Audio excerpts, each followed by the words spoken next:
Dear colleague, thank you for taking the time to learn about an important and serious adverse reaction that may be affecting your patient. I'm Dr. Josef Witt-Doerring. I'm a board-certified psychiatrist, former FDA medical officer, who specializes in treating psychiatric adverse drug reactions. The condition that we're talking about today is called protracted benzodiazepine withdrawal, and you may have never heard of it since it was only added to the FDA's drug labels in 2020, and it came out without a corresponding Dear Doctor letter. And in this quick video, I'm going to quickly cover the essentials that you need to know to support your patient. First, what is protracted benzodiazepine withdrawal, and why does it occur? Protracted withdrawal is an uncommon adverse reaction that typically occurs when stopping a benzodiazepine medication. And although the use of the term withdrawal in the name suggests that it is a time-limited withdrawal problem, protracted withdrawal is best understood as a nervous system injury that occurs within 2 to 6 months of abruptly stopping a benzodiazepine medication. Although there are cases that do emerge gradually over time, the majority occur right after someone has stopped the medication cold turkey. After someone develops protracted benzodiazepine withdrawal, it can last for many months to several years. So why does this occur? It's not really known why it occurs, but because it tends to appear following abrupt discontinuation of a benzo, there appears to be something about severe withdrawal states that might be neurotoxic in susceptible individuals. It's currently unknown why only a small proportion of people develop this problem following acute benzodiazepine withdrawal. So what are the common symptoms of protracted benzodiazepine withdrawal? This condition can manifest with lots of symptoms, but in general, it causes a global neuropathy that manifests with neurological and psychiatric symptoms. The typical symptoms include severe anxiety and insomnia. These are probably the most common.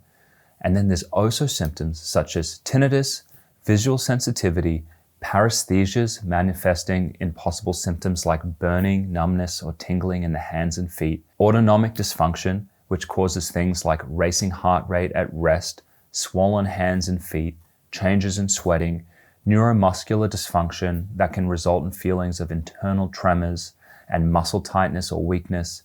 There's a lot of severe gastrointestinal problems similar to IBS, with problems such as constipation, persistent feelings of GI fullness, and discomfort and diarrhea. So what is the treatment of this condition? To date, there is no pharmacological treatments that improve this condition. The only factor that I'm aware of that improves it consistently is time.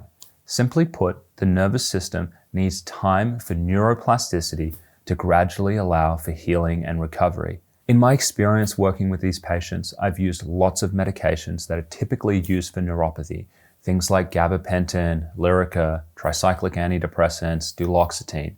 And although it seems like they might be useful, I've almost never had any luck using these medications to treat these symptoms. They all either make no difference or they've made some people worse. I've also tried using drugs like lithium, Depakote, verapamil, and other meds that are commonly used for conditions like migraines without effect. Because of this, I typically recommend to my patients that they focus on non-drug therapies to help them cope with symptoms. So what is the prognosis of this condition? Well, this condition can be incredibly painful and uncomfortable, but it is not progressive and it actually has a good prognosis if the patient can be supported well during recovery.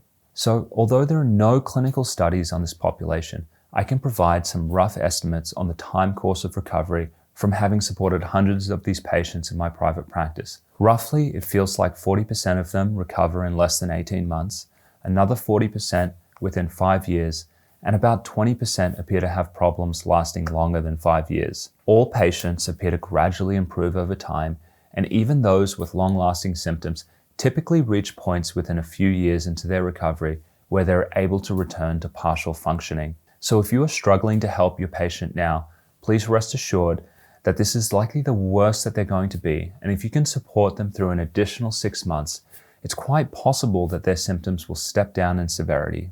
What are some of the common pitfalls that you should avoid when treating this condition? The first thing I want to mention is that you should be very cautious about using additional daily psychiatric or neurologic medications. For reasons unknown, many patients appear to be at higher risk for adverse reactions to these CNS medications. This could be due to the widespread neuronal damage that makes the neurons respond less predictably to the medications.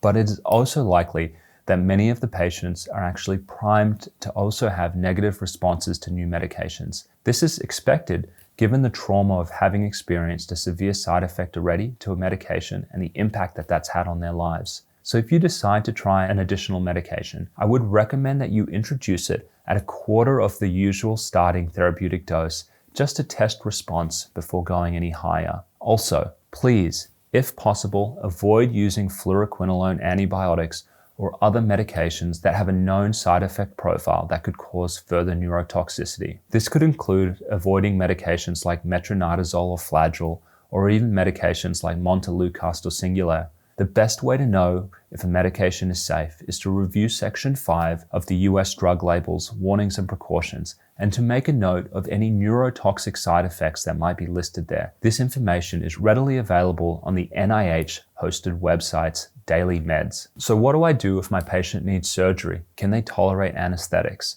Although many patients might be worried about one-off exposure to anesthetics, from my experience, most patients have tolerated midazolam, ketamine, propofol, and other anesthetics for urgent screenings such as things like colonoscopies or emergency surgeries. Next, what should you do if your patient is wanting to taper medications while having this protracted withdrawal injury? Given that your patient has already demonstrated that they are susceptible to withdrawal-related injuries, I would recommend slowly tapering their medication in a way that avoids additional withdrawal symptoms. This may involve doing a taper over several months or sometimes even several years. What are the best ways to support your patient during recovery? Because the primary treatment for this condition is time, all efforts should be focused on helping them live as normally as possible during their recovery. There is a wide range of places that your patient may be during their recovery, ranging from completely bedbound due to severe anxiety or neuropathy to being mostly functional. Work with them on an individual basis to find small things that they can do to feel engaged in life. Engaging in life is the best way to pass the time while healing. Normal factors that support good mental health should be emphasized, such as being around people they love and trust so they don't become isolated, walking outdoors in nice green spaces if possible, and also making sure that they're involved in their work or their family life in creative ways that don't overwhelm them at their current level of disability. Try to ensure that they always have one thing to look forward to each week to stave off the depression that can be very common when suffering from this condition. Most importantly, you must continue to remind patients that the vast, overwhelming majority of people recover eventually and that they should not give up hope. Some patients may also become suicidal due to the pain and the abrupt change in their life. Many of them have been looking forward to retirement or having children or raising children, only to have that dream lost for now. They will likely be depressed, and there's going to be a very natural grieving process that's going to occur during the start of this. Reassure them that you will be there with them to help them each step of the way until they get to the other side of this. Because suicidal thoughts can be common during this condition, involve their family members in a discussion where you can ensure that they don't have access to lethal means such as firearms or large pill bottles of toxic substances. Also, it may be important to ensure patients have support financially.